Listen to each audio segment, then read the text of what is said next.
Hello, I'm Joseph Haldane, Executive Director of the International Academic Forum, IAFOR, and we're here at the 6th Asian Conference on Education in Osaka. And I'm joined today by our keynote speaker, Professor Dennis McInerney, who's Chair Professor of Educational Psychology at the Hong Kong Institute of Education. Professor McInerney, thank you very much for joining us. Thanks, Joe. Today you talked in your keynote speech, you addressed the conference theme of transforming education, individuals, communities and societies. Perhaps you can expand a little and give a brief synopsis of your keynote. Well, the task I had was to look at the concept of identity and how people's identity will influence how much they are learners, perceive themselves as learners or non-learners. So basically I deconstructed the idea of identity. I broke it up into its component parts. I showed how identity was not a good platform for implementing interventions to help children realise themselves as learners, but rather it was whether they had a good self-concept, a good sense of self-determination, how they felt about themselves as a learner, more than using this term identity per se, which is a very vague, very woolly term. So this concept or this term identity is a difficult one. Can you expand a bit on why? Well, identity is difficult because there are so many faces to the word identity. We have identity as a passport, we have identity as a religious identity, we have a moral identity, we have a family identity, we have a learning identity.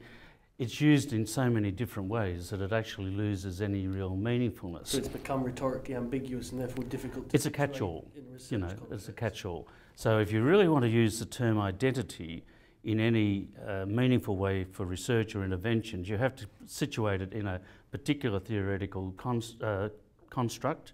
You have to use the definitions that the theorists have used which relate to identity, and then you have some house for it. But otherwise, just simply saying our teachers can influence the identity of children if they teach in transformative ways is pretty silly.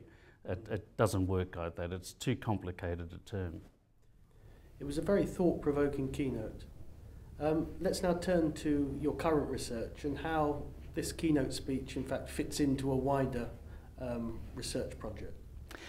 Well, I suppose ever since I did my doctorate, which is a fairly long time ago now, the idea of people's identity as learners has always been one of my major foci. Early research dealt with Aboriginal students in Australia, and this goes back 20 odd years, even close to 30 years now. But that has been ongoing now for the last 20, 25 years, where I've gone into Aboriginal communities, even in very remote areas, where their construction of what an identity is, what their sense of self is as a learner, is quite foreign to what we understand in a Western schooling situation. They don't have the infrastructure to have a payoff from their schooling.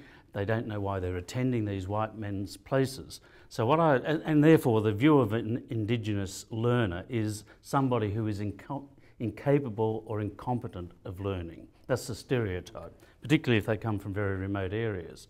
So my research is to go in and see, well, what do they think? And when they're examined closely, when they're talked to closely, when they're questioned in their own environment, they are learners. They're not non-learners. It's just that you have to configure the learning situation appropriately for them.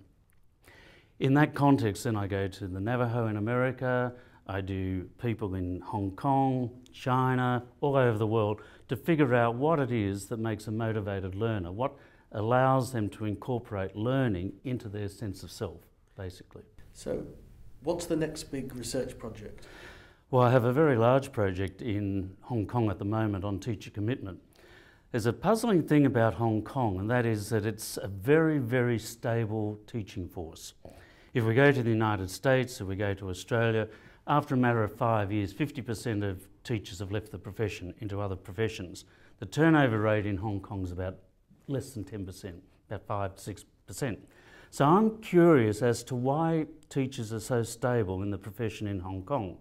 Now there's 3 possible reasons that international research tells us people stay in a profession. One is they like it.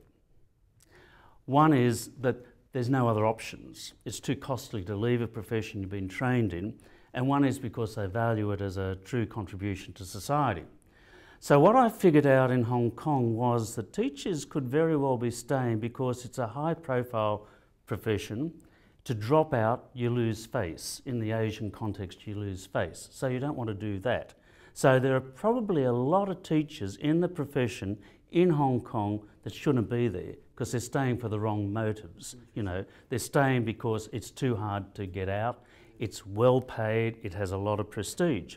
So I circularised about 1,000 teachers across Hong Kong to answer questions on commitment, effective, continuance or normative. That's the technical terms.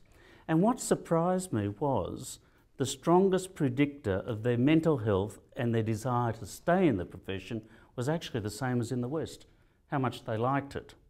The second was that it was a valuable profession, and the least predictive of their mental health and them staying in the profession was the one that I thought would have been the major one. That is, that was the continuance. It's too hard to drop out. So I learned something about the Chinese teachers in Hong Kong. Well, that's fascinating. So that in a way, in Hong Kong, it's a perfect place for you to sort of make some of those cross-cultural sort of studies, if you like. Well, here we're at this particular conference, we have people representing over 40 countries, and I hope you've enjoyed so far engaging and interacting with people from those different backgrounds.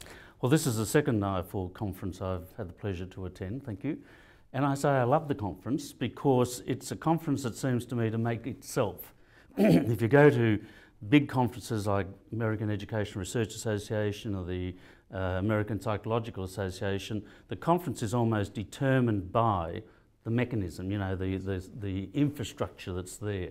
Whereas this one seems to evolve as it goes. It's tailor-made, it's a small number of people, and I think it's perfect. So if anyone wants a boutique conference, IAFOR is the one to come to. Wonderful. Well, Dennis, thank you very much for those warm words, and we hope to see you again at a future IAFOR conference.